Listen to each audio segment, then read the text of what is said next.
Alright guys, so next up we're talking about basic PvP strategies and settings. So we'll start with the settings, get the boring stuff out of the way.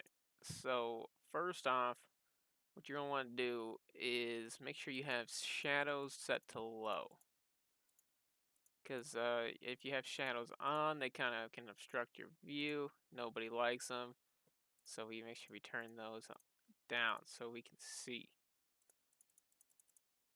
So once we got those, oops, I did the wrong thing there.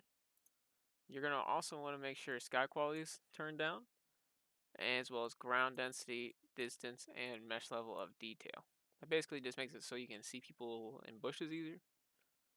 Make sure motion blur, light bloom, and all that's turned off. Like you see the difference there. It's immediate by having those off. As well as camera shake. Make sure that slider's down. Obviously, FOV can be whatever you want. I always recommend high as possible. And if you want this bottom hotbar to be bigger, you can do that by turning this a little bit higher. Totally up to you though. Up to your discretion. If you want the view distance, you can set that to low. And if you look at these rocks in the back left, you'll see like they start fading out. Basically, if somebody was laying down behind those rocks, you would be able to see them more easily. But it makes it kind of like looking for stuff to farm and stuff, especially in the beginning when you're farming a lot, a pain. So usually I don't play with that on. But if I'm going out strictly to PvP, then I could turn it on. And that's it as far as the base settings go, but then you do have this advanced settings tab as well. Really the main important one here is on the second column, fourth one down, give default survivor items. Make sure that is unchecked. Because if you have it checked, every time you spawn in, you're going to get like a bunch of skins and stuff like that, that it's just going to get in the way. So uncheck that unless you're trying to PvE it up. So now that we got that done, we'll talk about PvP. This is like a base kit here that I've assembled. Pretty standard stuff. The bow back on here. This is something that you could craft up on the beach. You don't need any like, crafting stations or anything like that. So first thing you always want to do, get yourself a spear. Like if you're just starting out, first thing you make after making tools is a spear, right? Obviously very base melee weapon.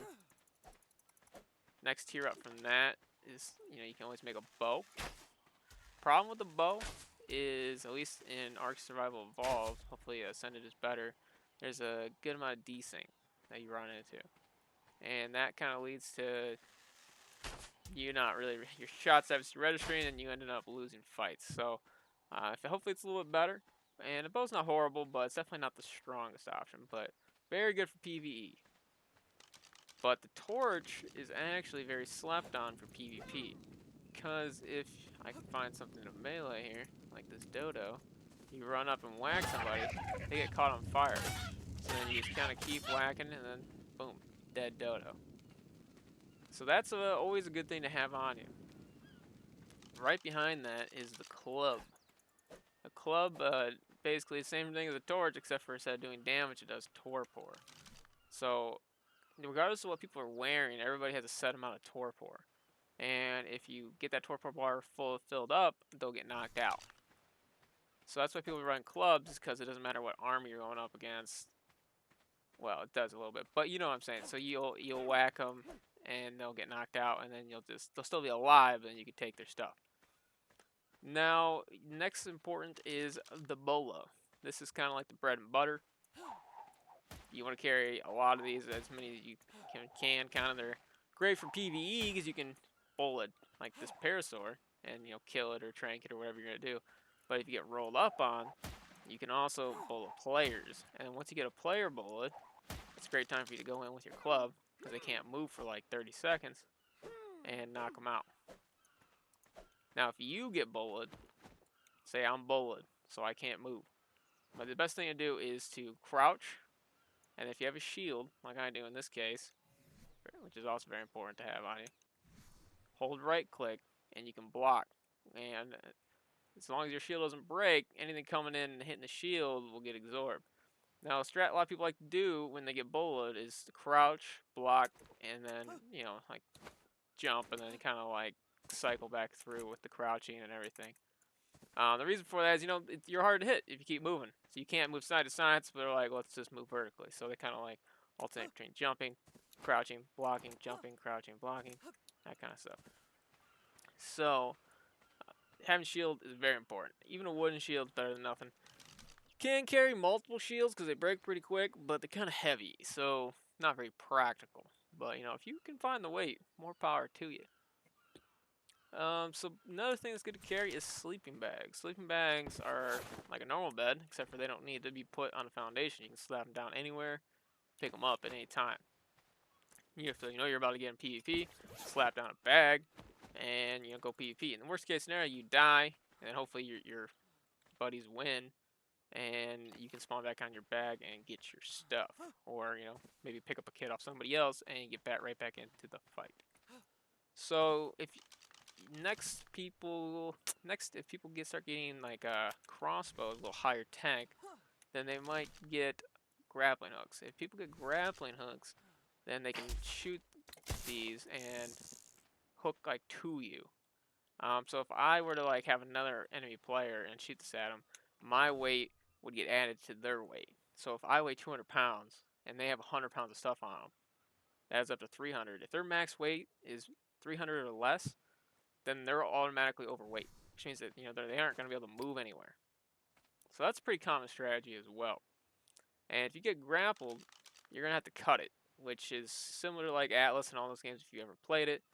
You get a melee weapon and you start whacking. Look at the person and start whacking. Now you can also, if they're trying to attack you, again start blocking and stuff like that. Alternate between blocking and whacking, and that'll give you the best chance of getting out of that situation.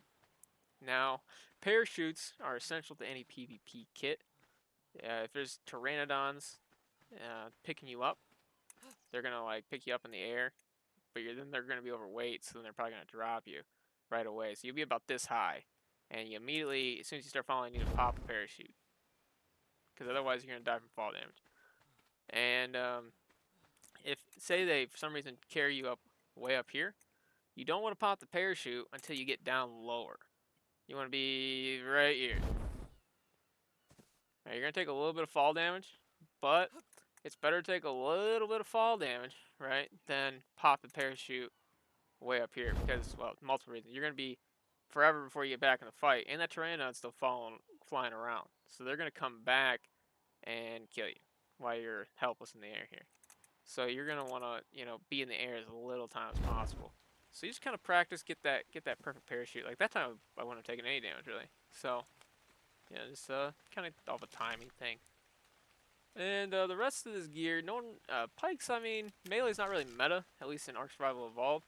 With the changing of stats around, not being able to put points into movement speed, it's possible melee has a slight resurgence, but currently not the most meta thing. But it's it's an option. It's there. And anything else? I think that's about it. That's what I got for you guys. So hopefully now you're a PvP Chad.